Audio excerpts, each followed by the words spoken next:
Hallo zusammen und schon geht es auch in die zweite Runde. Herzlich willkommen auf dem Kanal Protect Inner Circle.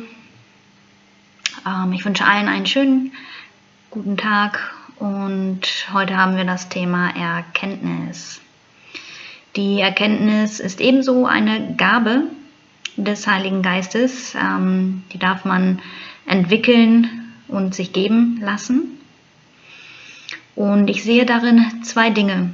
Zum einen einfach, dass wir Erkenntnisse empfangen, um eben unser Gegenüber oder die Bedürfnisse des Menschen, der uns gerade gegenübersteht, besser zu verstehen, seine Situation, Umstände besser zu sehen, auch auf der einen Seite.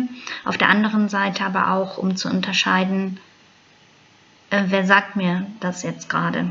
Was mir gesagt wird. Ist es der Verstand oder ist es eben der Heilige Geist? Und ich hatte in dem letzten Video von den inneren Kindern geredet, die so gewütet haben und so laut sind. Und auch der Verstand kann sehr laut sein. Und er kann dir Dinge einreden, die eben nicht vom Heiligen Geist sind, die nicht dein wahres Ich sind, sondern die dir eben Dinge erzählen, dich auf falsche Wege führen. Und das ist so echt und passiert automatisch schleichend. Du denkst, du glaubst dieser Stimme, weil du sie jahrelang gehört hast. Und das am Ende zu unterscheiden, ist eine sehr schöne Gabe. Genau zu wissen, wo geht die Reise hin. Obwohl ich es nicht weiß, aber ich weiß, der Weg ist der richtige. Und ja, also in Anführungsstrichen kann man eigentlich sagen, den Unterschied zwischen von der bösen Seite und der guten Seite zu erkennen und wer erzählt da gerade. Genau. Wo pusht es dich hin? Pusht es dich nach unten und benebelt es dich? Oder aber eben zieht es dich wie von selbst nach oben und gibt dir deine eigene Wahrheit wieder.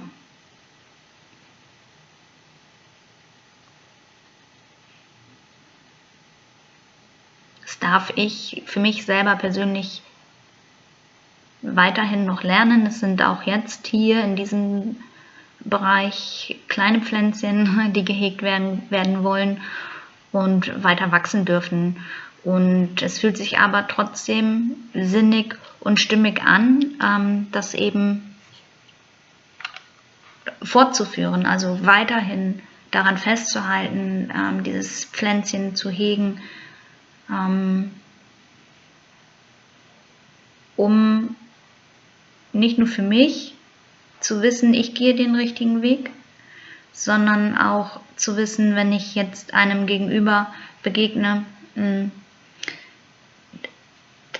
dass ich genau weiß, wo steht er gerade, wo kann ich ihn abholen, wie kann ich ihm begegnen. Genau, ich hatte das ja im letzten Video auch gesagt, dass man vielleicht nicht so mit dem Finger auf den anderen zeigt, sondern dass man eben aus einer anderen Perspektive auf ihn schaut. Und oftmals ist es auch so, die Verheißung braucht sehr, sehr viel Erkenntnis. Also der Ruf, wozu bin ich berufen, das fühlen viele Menschen in sich und wissen es aber gar nicht so richtig.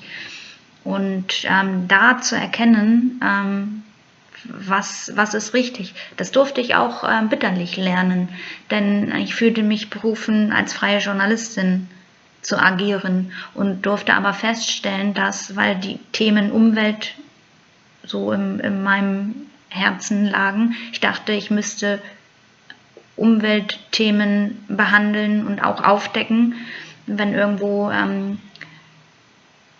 diese angegriffen wird. Ich dachte, ich muss die Erde schützen. Und das ist sicherlich auch schon ein ganz guter Gedanke gewesen, wie ich meine. Aber die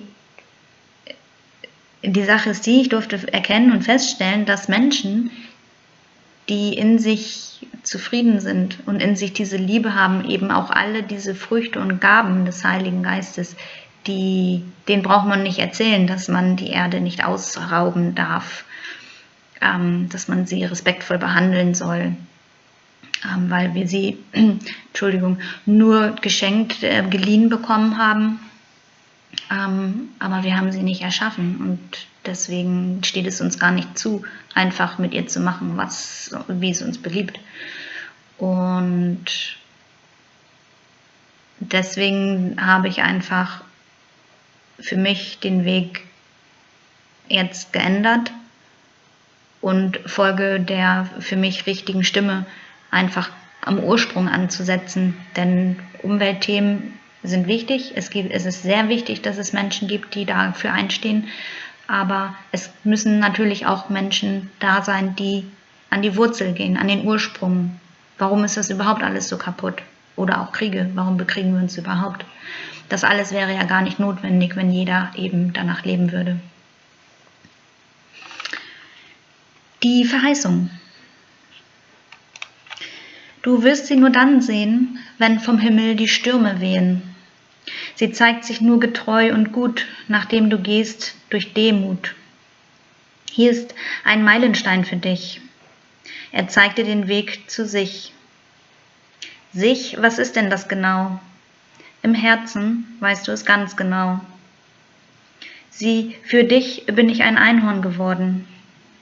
Bei dir fühle ich mich geborgen. Denn du hast mich gesehen, wie ich bin.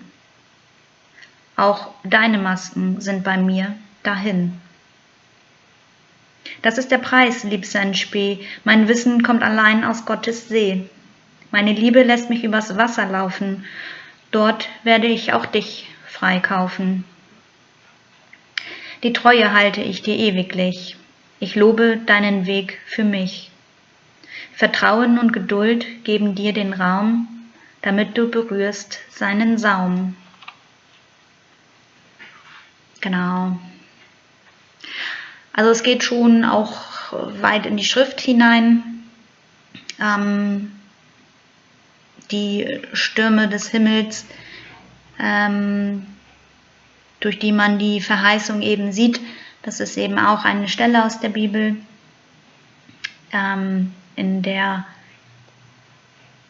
Elisa von Elia einen Mantel bekommt. Der Ruf wurde sozusagen an ihn weitergereicht. Und für mich persönlich hat es einfach auch bedeutet, eben durch Demut zu gehen, meinen Stolz niederzulegen. Und ja, der erste Schritt war wirklich, dass ich von Schuld behaftet war. Und ich habe gedacht, nun habe ich mir mein Bett gemacht, nun muss ich drin liegen, so ungefähr. Und habe dann aber gedacht, okay, ich will das nicht mehr haben. Und ich dachte, wenn wir unsere Schuld eben offenlegen, dass sie dann eben vergeben ist. Und ich dachte immer, dass Gott mir nicht vergeben hat. Und ich habe ihn angefleht auf Knien. Ich habe ihn wirklich demütig auf Knien angefleht. Stundenlang eigentlich. Bis mir dann halt eben auch gesagt wurde, Moment mal, ich habe dir doch schon längst vergeben. Die Einzige, die sich vergeben muss, das bist du selbst. Und dann ging das nochmal so richtig tief rein. Und ich konnte diese Schuld am Ende ablassen. Ich habe den Trost und den Halt dann plötzlich finden können. Und ich konnte sie gehen lassen und weiß ab diesem Zeitpunkt für immer, dieser Schmerz dahinter ist nicht mehr da. Die Gedanken, die Erinnerungen selbstverständlich, aber es ist kein Schmerz mehr damit verbunden. Und so dieses Band, diese Kette, die man hat, was einen so zuschnürt und so an einem zerrt, das ist auch weg. Und das ist sehr, sehr schön. Und da bin ich unheimlich dankbar für und einfach durch diesen Schritt auch wieder tiefer in die Liebe gekommen. Genau. Ich spreche jetzt hier auch einen Menschen an, für den ich einfach auch einige Schritte gegangen bin, weil ich nach wie vor glaube, dass diese Begegnung geführt ist und weil ich eben einige Dinge tue und Schritte gehe, um einfach für den anderen den Raum zu halten, den er benötigt, damit er für sich die Dinge eben auch lösen kann. Und wenn ich schreibe, mein Wissen allein kommt aus Gottes See, dann ist es eben dieses, man wäscht sich rein in den heiligen Wassern. Und ja, ich versuche einfach, mich täglich rein zu waschen und eben auch meinen Geist rein zu halten. Und alles Wissen, was ich eben habe, das suche ich mir nicht mehr im Außen, sondern das erhalte ich allein von Gott. Und genau, eine Liebe, die mich übers Wasser laufen lässt, das ist einfach dieses Bild von Jesus, der ja auf dem Wasser geht. Und er holt Petrus zu sich und sagt, komm. Und Petrus geht, aber er verliert sein Vertrauen und sinkt dann ein ins Wasser. Und genau, das übers Wasser zu laufen, das ist, ich sehe nichts in meinem Außen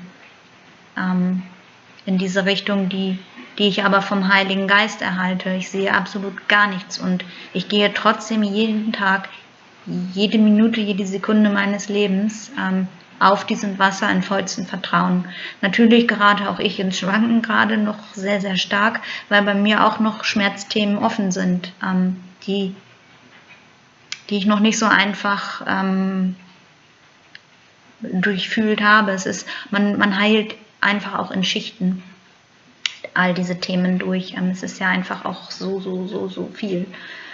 Und an manchen Punkten bin ich halt auch noch nicht so weit und gerate halt eben auch ins Wanken, deswegen auch die Stürme, die dann da aufkommen. Aber man kann halt eben auch Fürbitte für jemanden leisten, man kann für jemanden beten, der krank ist, man kann eben ja Fürbitte leisten für einen anderen, für seine Schuld, für ja, eben für all das, was den anderen betrifft, und kann das eben abgeben und ihn sozusagen damit freikaufen. Und wenn ich schreibe, die Treue halte ich die ewiglich, dann ist das in allererster Linie die Treue zu Gott. Ich lobe seinen Weg, den er mir gegeben hat, auch wenn ich durch den allertiefsten Schmerz gelaufen bin, habe ich Vertrauen und ich habe auch meistens Geduld. Aber auch das ist so eine Sache, die Langmut kommt als nächstes. Wir hatten jetzt die Sanftmut, Erkenntnis und die Langmut kommt, glaube ich, als nächstes. Ja. Also diese Geduld zu entwickeln in diesem Raum, der einem selber gegeben wurde.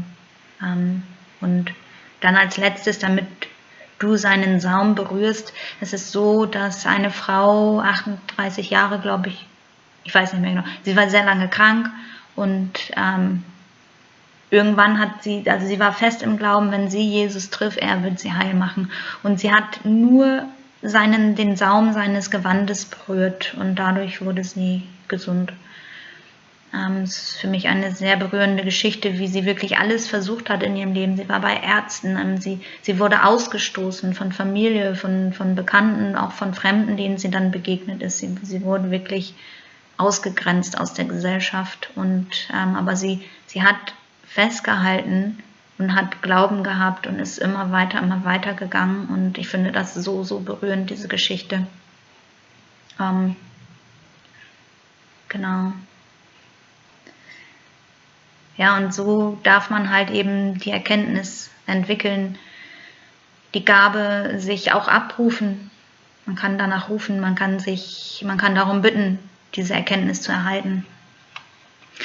Und so wird man dann für sich Schritt für Schritt seinen Weg gehen. Und genau das wünsche ich dir, lieber Zuschauer, auch, dass du für dich diese Gabe einfach runterlädst, downloadest und ja, einfach im Geiste gehst und eben das Vertrauen entwickelst, dass es richtig ist und ja, im besten Fall eben Gott auch noch mehr kennenlernen darfst.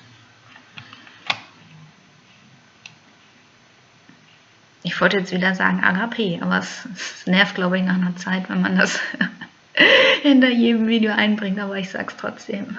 Agape.